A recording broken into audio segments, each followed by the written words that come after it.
انا مش متخيل ان اوبو اخيرا حطت معالج قوي في موبايلها المتوسط. ازاي ده حصل؟ اهلا بيكم مع سلسله الاوبو رينو 13 الجديده اللي نزلت مصر بشكل رسمي، والسلسله دي فيها 4 موبايلات: رينو 13 اف 4 جي، رينو 13 اف 5 جي، رينو 13 5 جي، ورينو 13 برو 5 جي. الاربع موبايلات هيتوفروا في مصر بشكل رسمي ان شاء الله. في فيديو النهارده هجرب معاكم الرينو 13 اللي بينافس في الفئه المتوسطه العليا، ورينو 13 برو اللي بينافس في فئه الفلاج شيب كيلر. وحقيقي لو الموبايلات دي اتسعرت صح هترجع امجاد اوبو تاني للسوق المصري، لاني لما جربتهم فكروني بالاوبو رينو 2 القديم خالص. لو تفتكروه كان موبايل رهيب. الرينو 13 العادي والبرو مشتركين في حاجات كتير، وطبعا البرو متفوق في كام نقطه هنعرفهم في المراجعه. المهم خليني اقول لك كل حاجه انت محتاج تعرفها عن الموبايلات دي، مميزاتهم وعيوبهم. فكل اللي مطلوب منك دلوقتي زي ما انت متعود، لايك هيك جميل، ما تنسوش دعواتكم لاخواتنا بالفرج القريب، ويلا بينا نبدا المراجعه.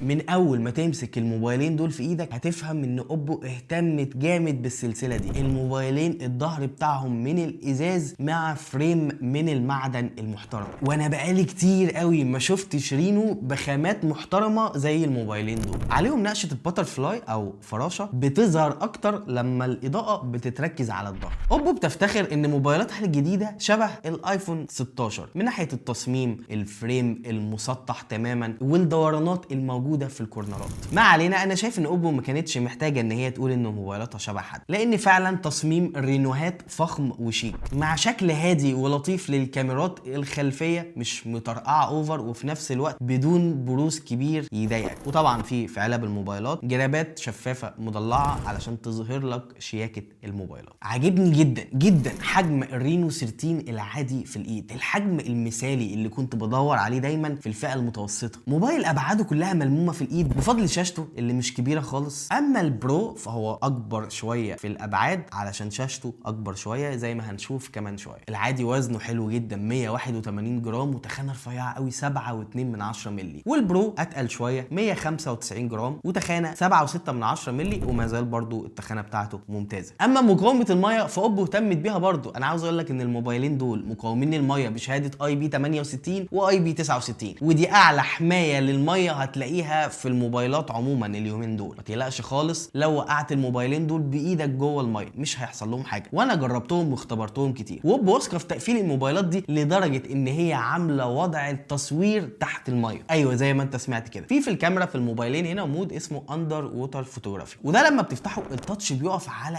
الشاشه علشان الموبايل ما يعملش اوامر غلط منك تحت الميه وانت بتصور. هتقولي هتصور ازاي؟ هقول لك، دوس على زرار تعليق الصوت تصور صوره، دوس على زرار توطية الصوت هتصور فيديو، وبتوقف برضو من نفس الزرار. ولو عايز تقفل شاشة الموبايل فهتدوس دوسة على زرار الباور، ودوسة طويلة بقى على زرار الباور 3 ثواني بالظبط هتلاقيه خرج من المود ده.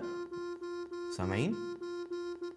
وهيخرج شويه الميه اللي دخلوا في السبيكر بتاع الموبايل. فبصراحه كتصميم الموبايلات دي ولا غلطه. خلينا بقى نشوف الشاشات. العادي شاشته مسطحه تماما، يا اخيرا، بحجم 6.59 بوصه. والبرو شاشته فيها كيرفات خفيفه من كل الاطراف، يمين شمال فوق وتحت، بحجم اكبر شويه 6.83 بوصه. الاثنين اموليد بدقه 1.5K بتردد بيوصل ل 120 هرتز مع دعم ال HDR 10 بلس. وحقيقي انا مبسوط جدا ان اوبو اخيرا خلت شاشه الرينو العادي مسطحه تماما بدون اي كيرفات، وكمان بحواف قليله جدا، لان في مستخدمين كتير كانوا بيدوروا على موبايل في الفئه المتوسطه من شركه BBK علشان الشحن السريع والشبكه القويه ويكون شاشه مسطحه مش كيرف، والاختيارات كانت قليله قوي. الرينو 13 العادي جاي يلبي طلبهم. ولو انت عاوز الفخامه والشاشه الاكبر، عاوز كيرف اللي من كل حته وحواف اقل كمان، فممكن ساعتها تروح للبرو. من ناحيه تجربه الشاشتين فهم اخوات ممتازين جدا من ناحيه درجه تشبع الالوان والكونتراست والدقه. بصراحه مش شايف ان فيهم غلطه او مش شايف ان في عيب او تقصير، هتتبسط جدا من تجربتهم. وكمان عندك ميزه الادابتيف تون اللي بتخلي الشاشه تتلائم مع اضاءه المكان اللي انت فيه، الميزه الموجوده في الايفون. وبالنسبه للسطوع فاوبو هنا ما ضربتش ارقام في العالي في السطوع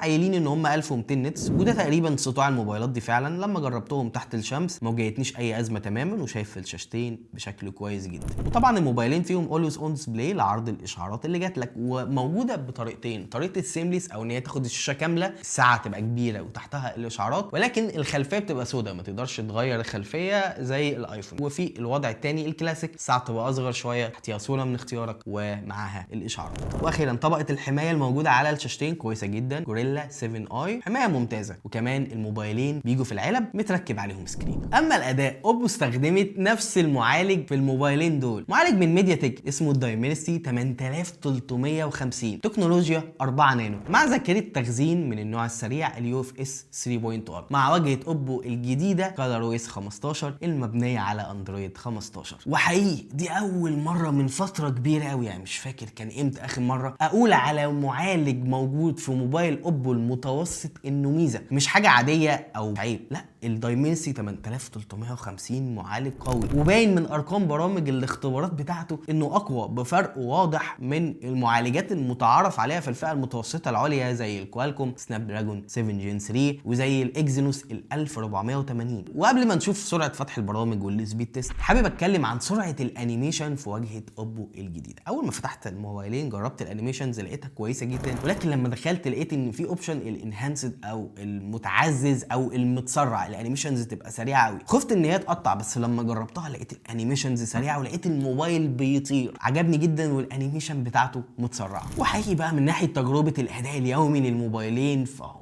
محترم جدا، اداء سريع بدون اي وجه تقصير. واجهه اوبو الجديده الممتازه مع المعالج القوي اللي هنا يخلونا نقول ان اخيرا اوبو هتقدم تجربه اداء سريعه بدون اي تضحيات في الفئه المتوسطه العليا وفي فئه الفلاج شيب كيلر، لو هنضيف يعني البرو في فئه الفلاج شيب كيلر. انا عارف ان وجهه نظرك ممكن تكون ان تمام معالج الرينو العادي كويس جدا، بس احنا طماعين بقى وكنا عاوزين معالج اقوى في البرو علشان يفرق اكتر عن العادي. احب اقول لك ان اوبو ما عملتش كده، لان فرق السعر ما بين البرو والعادي مش كبير، على قد فرق الشاشه وفرق الكاميرا اللي هنتعرف عليهم كمان شويه. وعلى جانب السخونه فالموبايلين دول مش بيسخنوا قوي، انا عارف ان الجو دلوقتي ساقع مش حر، فما نقدرش نحكم حكم نهائي على السخونه في الموبايلين دول، ولكن بشكل مبدئي انا كنت خايف من الازاز والفريم المعدن ان هم يخنقوا الموبايل ويسخنوه جامد، ولكن ده ما حصلش معايا، ولقيت ان التجربه كويسه جدا، الموبايلين مش بيسخنوا جامد، فواضح ان التبريد فيهم كويس. وبالنسبه للمعالج الرسومي فهو قوي جدا وبيشغل ببجي على 90 فريم وهتاخد تجربه ممتازه. ونرجع لواجهه اوبو الجديده تاني، وشكل قائمه الاختصارات اللي لما بتسحب من على يمين الشاشه بتظهر لك بقى احسن شويه، بقى متطور اكتر. وفي الواجهه كمان هتلاقي ميزه اسمها شير ويز ايفون. انا مش عارف ايه حكايه اوبو مع الايفون، حاطين الايفون ليه يا جماعه في دماغكم؟ ما انتوا بتنافسوا في حته لوحدكم كده. المهم ان انت دلوقتي تقدر تبعت اي فايل من موبايلك الاوبو لموبايل ايفون بسرعه وبدون اي مشاكل. كل اللي هتعمله ان انت على الايفون هتحمل ابلكيشن اسمه او بلس كونكت، تفتحه على الايفون وبتبعت اي فايل انت عايزه من الاوبو للايفون بكل سرعه، او العكس تبعت من الايفون للاوبو بدون اي مشاكل.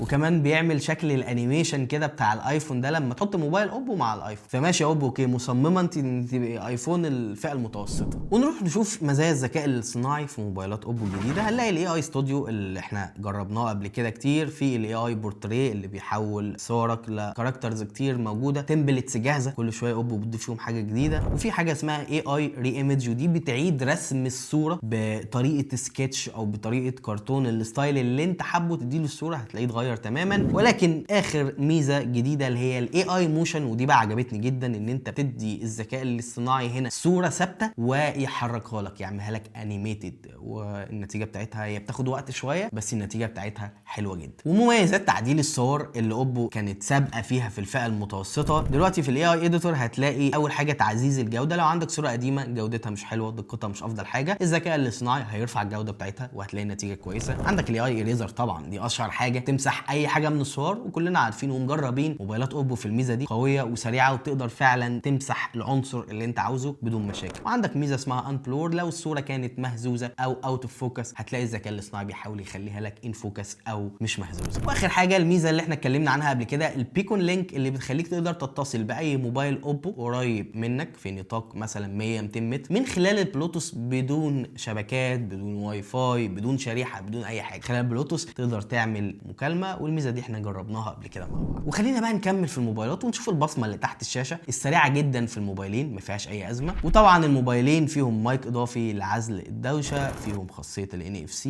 وصوتهم يا جماعه الاثنين استيريو عالي، بس عشان في معلومات مغلوطه عن الموبايلات دي، وخلينا كده نسمع الاصوات سوا. ده العادي، خلينا نبدا بيه. في اول فيديو اخبار في 2025. انا عارف ان في موبايلات متوسطه كتير ستيريو والصوت ممتاز وبيعلى لحد 300%. خلينا نسمع البرو. متوسطه في التلت الاول من سنه 2025. واهلا بيكم في اول فيديو اخبار. البرو برضو صوته عالي جدا، ممكن يكون اعلى حاجه بسيطه قوي من العادي، وستيريو وبيعلى برضو لحد 300%. بس طبعا مفيش مدخل سماعات 3.5 مللي في الموبايلين. اما الشبكات بقى سواء اتصال او واي فاي ولا غلطه، الشبكات ممتازه جدا وقويه جدا في سلسله الرينو 13 الجديده، وده المعتاد عموما من سلسله رينو من اوبو. ومن الحاجات اللي عجبتني جدا في السلسله الجديده هي البطاريات اللي كبرت، بقت 5600 ملي امبير في العادي، 5800 ملي امبير في البرو. وحقيقي هتاخد تجربه محترمه جدا في حته البطاريه سواء في العادي او البرو. انا حاسس بتحسن كبير عن الجيل اللي فات. واضح ان سنه 2025 هتكون سنه البطاريات الاكبر في الموبايلات المتوسطه والمتوسطه العليا، حتى الموبايلات الاقتصاديه، لان الشركات الصينيه قدرت تطور تكنولوجيا افضل للبطاريات. خلاص بقوا يحطوا بطاريات اكبر وكفاءه اعلى. فمن تجربتي للموبايلين دول احب اقول لك ان فعلا البطاريه احسن، مش مجرد رقم اكبر وخلاص. بالنسبه لسرعه الشحن، معاك شاحن 80 واط في العلبه، هيشحن الموبايلين بسرعه في رينج ساعه الا ربع تقريبا. البرو كان نفسي ان النسخه الجلوبال بتاعته اللي كانت لنا هنا مصر يبقى فيها شحن وايرلس، ولكن لما جربته ما لقيتوش داعم للشحن الوايرلس. وخلينا نختم بالكاميرات. الموبايلين فيهم كاميرا خلفيه رئيسيه 50 ميجا بكسل، فتحه عدسه 1.8 بمثبت بصري، ولكن مش عشان هم نفس الرقم تفتكر ان هم نفس السنسور. السنسور اللي في البرو اعلى وافضل واكبر شويه من السنسور الموجود في العادي. والبرو فيه عدسه حصريه تيليفوتو 50 ميجا بكسل، فتحه عدسه 2.8 بمثبت بصري، دي المسؤوله عن تصوير بورتريه 3 اكس والزوم لحد 120 اكس. العدسه دي للاسف مش موجوده في الرينو العادي، بدلها في عدسه 2 ميجا بكسل كده ملهاش وظيفه حقيقيه. والموبايلين فيهم عدسه 8 ميجا بكسل، فتحه عدسه 2.2 للتصوير الواسع. والسيلفي واحد في الموبايلين 50 ميجا بكسل، فتحه عدسه 2.0. الرينو العادي بيصور بورتريه 1 و2 اكس من خلال العدسه الرئيسيه، اما البرو فبيصور 1 و2 و3.5 اكس بفضل العدسه التليفوتو. ولما تيجي تشوف اخر الزوم هتلاقي طبعا اقوى في البرو، بيوصل لحد 120 اكس، انما العادي لحد 20 اكس. اما تصوير الفيديو فهو نفس الجوده على الموبايلين 4K 60 فريم في الثانيه بالكاميرا الخلفيه والكاميرا الاماميه، ودي جوده كويسه جدا. ميزه اللايف فوتو موجوده على الموبايلين دول. الموبايل بيقدر يلقط اكتر من مشهد قبل وبعد الصوره اللي انت صورتها، ودي مقارنه ما بين الرينو 13 برو والايفون 16 برو ماكس في صوره لايف فوتو اندور. وقول لي رايك. وكمان ممكن تشير الصوره بقى اللايف فوتو اللي انت تصورتها على رينو على الانستجرام في ستوري او ريل، وهتبقى متحركه وشكلها جامد قوي. وخلينا بقى نركن الارقام على جنب خالص ونشوف الاداء الفعلي للكاميرات. نبدا بالبورتريه اللي تجربته كويسه جدا في الموبايل، كميه تفاصيل كويسه، دايناميك رينج ممتاز. بعض الصور هتلاقي طبعا تفوق للبرو في ظبط اللون الاسود والاحمر تحديدا بشكل افضل بفضل السنسور الاكبر في العدسه الرئيسيه، ولكن العادي مش وحش تماما. انا بس عشان حاطط لك الصور جنب بعض. بس طبعا البرو متفوق اكتر بالتصوير البورتريه ال 3.5 اكس اللي طبعا مش موجود في العادي، والنتائج بتاعته حلوه قوي. اما الصور العاديه مباني لاندسكيبس، الموبايلين بيطلعوا صور كويسه جدا من ناحيه التفاصيل والالوان والدايناميك رينج، ومفيش فرق كبير ما بينهم، يعني لازم تدقق قوي عشان تلاقي حاجه البرو متفوق فيها. العدسه الالترا وايد واحد في الموبايلين مش اقوى عدسه بصراحه، 8 ميجا بكسل، تفاصيل مش كتير وزاويه مش اوسع حاجه. البرو متفوق في الزوم الافضل، تفاصيل اكتر بفرق محترم من العادي بفضل طبعا العدسه التليفوتو، وكمان رينج الزوم ابعد بكتير 120 اكس قصاد 20 اكس في العادي. المقارنه ما بينهم لا تجوز اصلا، ولكن انا بوضح لك الفرق لما يبقى معاك عدسه تليفوتو في الزوم هتقدر تعمل بيها ايه، سواء في اضاءات عاليه او حتى اضاءات منخفضه شويه. اللي كنت مقلق منه في الرينو العادي هو التصوير بالليل، قلت هيكون اقل بكتير من البرو، ولكن الحقيقه انه لا، نتائج البورتريه بالليل بالعادي تسد مع البرو، والموبايل مطلع تفاصيل واضحه والوان كويسه، وده طبعا في البورتريه ال1 اكس وال2 اكس. ال 3.5 اكس في البرو ما زال جامد قوي بصراحه. والتصوير العادي الليلي بقى 1 اكس في الموبايلين زي بعض تقريبا، مع بعض الاختلافات البسيطه اللي اكيد البرو بيتفوق فيها، بس الكلام ده لو دققت. انما من بعيد الموبايلين بيقدروا يطلعوا صور شبه بعض جدا ونتائج ممتازه جدا، خصوصا في التصوير بالليل. اما السيلفي فعجبني جدا، سيلفي 50 ميجا بكسل، نفس السيلفي في الموبايلين، نفس المعالج، نفس السوفت وير، فانت بتاخد نفس معالجه الصور تقريبا، مفيش اي فرق بين العادي والبرو في السيلفي. وعلى فكره السيلفي فعلا حلو وعجبني جدا في الموبايلين دول، كل الصور السيلفي اللي اتصورتها مليانه تفاصيل ومعالجتها كويسه جدا. دلوقتي بعد ما شفت جزء الكاميرات، يا ريت تكتب لي كومنت وتقول لي رايك في الكاميرات الرينو 13 العادي وال13 برو، هل انت شايفها كاميرات على قدر عالي من المنافسه ولا ايه الكلام؟ اسيبكم مع تصوير الفيديوهات. بالنسبه لتصوير الفيديوهات، فرينو 13 و13 برو مشتركين في جوده تصوير الفيديو بالكاميرا الخلفيه 4K 60 فريم، وده طبعا بسبب استخدام نفس المعالج في الموبايلين ميديا تك 8350. عموما خلينا نشوف هل في اختلاف في البروسيسنج بتاع الكاميرا الخلفيه في تصوير الفيديوهات ولا لا، علشان طبعا زي ما وضحت لكم السنسور مختلف في الموبايلين، افضل طبعا في البرو ولا النتيجه متقاربه. دي الحاجه اللي هنشوفها مع بعض في الفيديو النهائي لما نشوف كده ايه تصوير الموبايلين جنب بعض. انا شايف التفاصيل مقبوله، الدايناميك رينج مقبول، الثبات مقبول، يعني مفيش مشكله خالص في تصوير الفيديو، ومش حاسس فيه اوفر ساتوريشن، حاسس ان الالوان طبيعيه بشكل كبير. احب اكد عليكم ان انا كنت شايف شاشات الموبايلات دي زي بعض بالظبط تيبيكال تحت الشمس وقت تجربتي ليهم، وبصراحه شاشات ممتازه جدا ما فيهاش ولا غلطه تحت اشعه الشمس. لو عاوز تصور فيديو زوم بقى 10x زي ما انا بصور كده، فطبعا واضح تفوق البرو على العادي بفضل العدسه